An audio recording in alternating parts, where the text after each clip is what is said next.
ভাই আমি মাস্টার মানুষ, কই না আমি এখন কি তা করাম। ব্রাজিল কইরে আমি ছাত্ররা শরম খাই।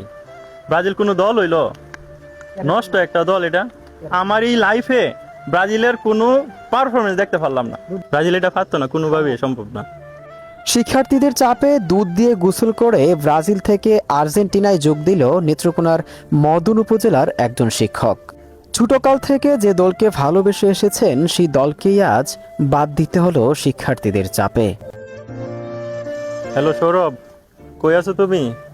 আজকে তো আমি ব্রাজিল থেকে আর্জেন্টিনায় যোগ দিয়াম, দুধ দিয়ে গোসল করা, মায়ও দেখে যাও। আজকে কাম মানাইছি বহুদিন ধরে স্যারেরা কইতাছি আর্জেন্টিনা যোগ দিত, দেই না অবশেষে রাজি হয়েছে। আজকে এই দুধ দিয়ে গোসল করা পবিত্র মানে আর্জেন্টিনা দানা, কারণ ভদ্র মানুষের দল একটাই আর্জেন্টিনা। ব্রাজিল কোনো দল হইলো? আরে না বেড়া, কি কস? আর্জেন্টিনার উপরে কোনো দল আছে নাকি? ব্রাজিলের নেয়া প্রতিটি বিশ্বকাপই ছিল তাদের পূর্বপুরুষদের অর্জন। বর্তমান সমর্থকদের কেউই দেখেনি ব্রাজিলের বিশ্বকাপ বিজয়ের উল্লাস। ব্রাজিল তো একটা ভালো দল এবং সেটাকে রেখে এখন আর্জেন্টিনা যাচ্ছেন দুধ দিয়ে গোসল করে, এটা কেন আসলে?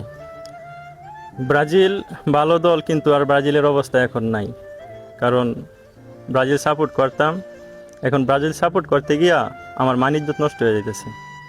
আমি একটা প্রতিষ্ঠানের শিক্ষক, এখানে প্রায় 300 শতাধিক স্টুডেন্ট আছে। এদের মধ্যে সবই হচ্ছে আর্জেন্টিনার সাপোর্টার। আমি সকালবেলা ক্লাসে গেলে ছাত্রছাত্রীরা আমার নিয়ে ট্রল করে। এখন ব্রাজিলের এমন একটা অবস্থা হয়েছে যে এই দলটা যারা সাপোর্ট করবে এরা বাইরে বের হইতে পারে না লজ্জায়। দুধ আসলে শুনছি এটার মাধ্যমে নাকি পবিত্র হওয়া যায়। আমি একটা নতুন একটা দলে যুক্ত হব, নিশ্চয়ই আর্জেন্টিনা ভালো একটা দল।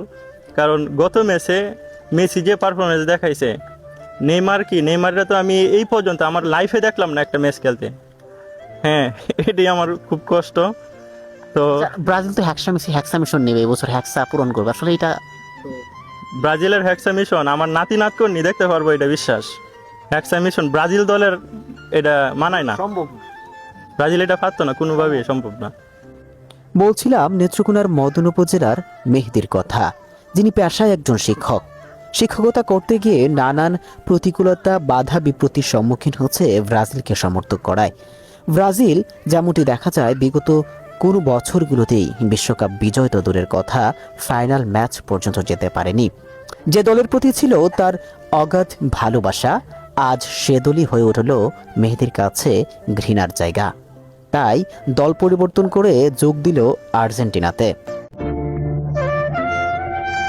ভাই আমি মাস্টার মানুষ, কই না আমি এখন কি তা করাম। ব্রাজিল কইরে আমি ছাত্ররা শরম খাই।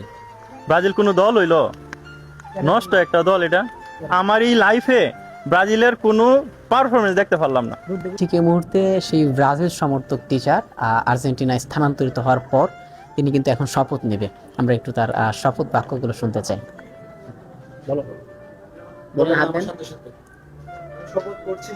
আমি শপথ করছি যে সরাসরি শপথ গ্রহণ করে ব্রাজিল থেকে আর্জেন্টিনায় যোগ দিলেন তিনি। তার আশা এবারের বিশ্বকাপও আর্জেন্টিনাই জিতবে। তিনি বলেছেন, ব্রাজিল শুধু এবছর নয়, 50 বছরের মধ্যেও ব্রাজিল জিততে পারবে না কোনো বিশ্বকাপ।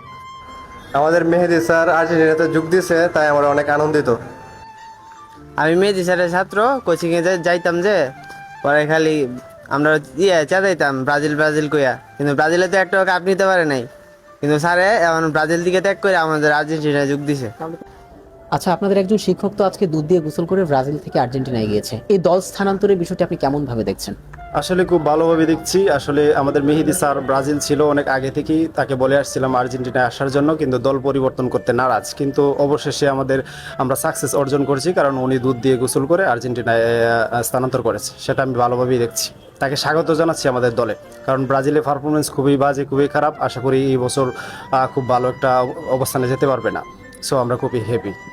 ব্রাজিল দলের বাজে পারফরমেন্স এবং শিক্ষার্থীদের চাপেই দল পরিবর্তন করার এমন সিদ্ধান্ত নিয়েছে মেহেদি জানিয়েছেন, দল পরিবর্তন করার পর তিনি কিছুটা স্বস্তি পাবেন শিক্ষার্থীদের কটু কথা থেকে, এবং দল পরিবর্তন করার এমন সিদ্ধান্তে সাধারণ শিক্ষক ও তার কলিগ শিক্ষকরাও অনেক খুশি। আল ফাহাদ, বঙ্গ টাইমস, ঢাকা।